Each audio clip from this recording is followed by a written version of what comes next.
Out of all the bands I've reviewed this year, Beach House is the only one I've actually seen live. And let me tell you, these guys are phenomenal. They came to my city in 2012 and filled up an entire theater they played. I got my tickets just before the show sold out, so I was incredibly lucky.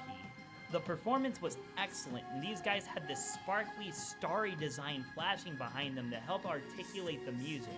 Even with their display, Beach House is very minimalistic, but you wouldn't know by listening or looking at it. It sounds like there's so much going on.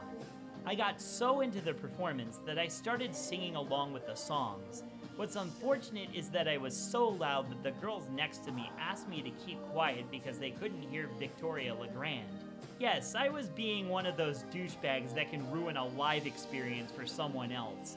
The frightening part is I wasn't even drunk. Nope, just sober, trying to enjoy the show. Now I have also checked them out in a drunken stupor, but this time on YouTube. The longest show I can find by them is an hour and 22 minutes that was performed at the Hard Club in 2013. It seems like it was being recorded from a high-quality camcorder, but don't let that deter you. The sound quality is fantastic.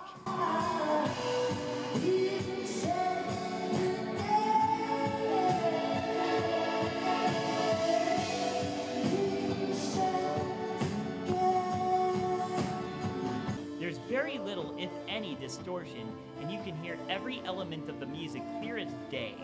The duo's dynamic obviously leaves Legrand almost entirely in the spotlight. Scally barely ever talks, and Legrand only speaks occasionally, usually to thank the fans and not much else. Scally also likes to bounce around in his chair a lot, making him one of the bounciest guitarists I've ever seen on stage. These guys are very much focused on their music, though it's been said that their lack of interaction with the audience comes from their nervous nature. I was actually going to talk about that in the discography review, but the episode felt like it was dragging. If you've ever seen these guys in interviews, you probably know exactly how nervous they are, sometimes stuttering a whole lot with awkward smiles. But that's fine, not all musicians have to be super outgoing, they just have to be passionate about their craft. One thing you want to keep in mind when listening to these guys is to keep the volume loud. You get the whole wall of sound effect hitting you a lot harder, which is a key element to Beach House's sound. Don't get trapped in the "but they're a dream pop band, they're supposed to be quiet" comments.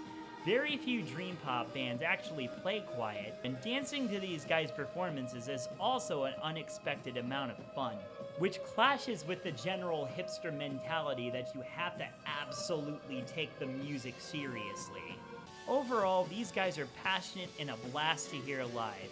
You'll find yourself getting giddy and excited over one of the most mellow-sounding bands active today. But that's completely fine because Beach House deserve that type of attention. It's rare to see a duo play so well off of each other, and very few other bands can match that.